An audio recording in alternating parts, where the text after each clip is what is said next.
కొంతమంది హరాజ్ పాట పాడినట్టు 26సారి 27సారి 28సారి అని ఇట్లా హరాజ్ పాటలు పాడుతారు. వాళ్ళలాగా పైరవీల కోసమో కాళ్ళు పట్టుకోవడానికో కేసులను ఎత్తేయించుకోవడానికో మోడీ ముందు మొక్కలిల్లడానికో ఢిల్లీకి వెళ్ళడం లేదు. కేంద్ర ప్రభుత్వాన్ని అవసరమైతే నిలదీసైనా రాష్ట్ర ప్రభుత్వానికి రావాల్సిన నిధులు అనుమతులను తెచ్చుకోవడానికే మేము ఢిల్లీ పర్యటన చేస్తున్నాము. ఎవరి కాల్లో పట్టుకోవడానికో కేసుల నుంచి తప్పించుకోవడానికో గవర్నర్ నుంచి అనుమతి ఇవ్వకుండా ఆపుకోవడానికో మా ప్రయత్నం కాదు. వాళ్ళకి నేను సూచన చేస్తున్నా, మీరు 10 సంవత్సరాలు నిర్లక్ష్యం చేయడం వల్ల రాష్ట్రానికి తీరని అన్యాయం జరిగింది.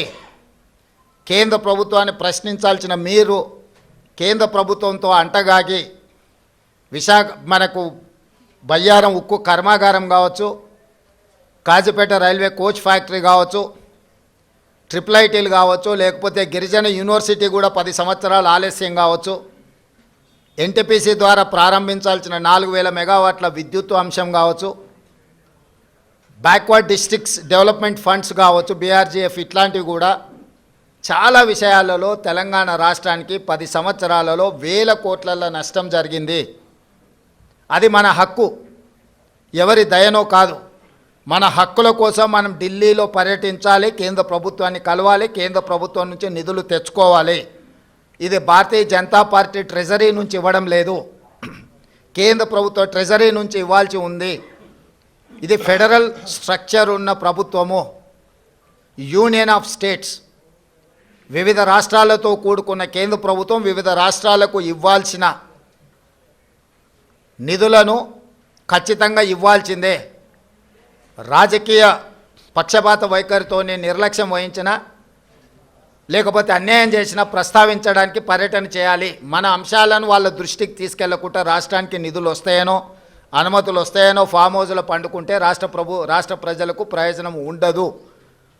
అందుకే ఎన్నిసార్లైనా వెళ్తాము ఢిల్లీకి. తప్పకుండా ఢిల్లీ నుంచి రాబట్టుకోవాల్సిన నిధులను అన్నిటినీ రాబట్టుకుంటాము. అప్పుడే తెలంగాణ రాష్ట్రం అభివృద్ధి జరుగుతుంది. తెలంగాణ రాష్ట్ర హక్కులను మనం కాపాడిన వాళ్ళం అవుతాము. మీ కడుపు మంట మాకు తెలుసు, మీ దుఃఖము మాకు తెలుసు.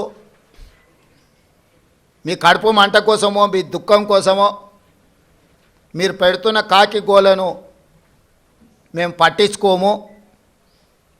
మీలాంటి వాళ్ళను అలా అరుస్తుంటే మాకు ఒక రకంగా ఉత్సాహం వస్తుంది. ఎందుకు అని అంటే మీ బాధ మీ దుఃఖం చూస్తుంటే మా కార్యకర్తలు సంతోషపడతారు. 10 సంవత్సరాలు మా కార్యకర్తల్ని వేధించుక తిని అక్రమ కేసులు పెట్టి ఈరోజు మీరు పడుతున్న క్షోభను చూస్తే తెలంగాణ రాష్ట్రం అభివృద్ధి ఎక్కడ జరుగుతుందో అని అడ్డం పడేదాన్ని చూస్తే అప్పుడప్పుడు కోపం కూడా వస్తుంది.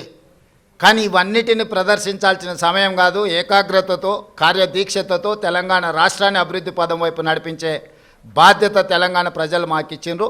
ఆ దిశగా మేము ముందుకు వెళ్తామని చెప్పి తెలియజేస్తున్నాం.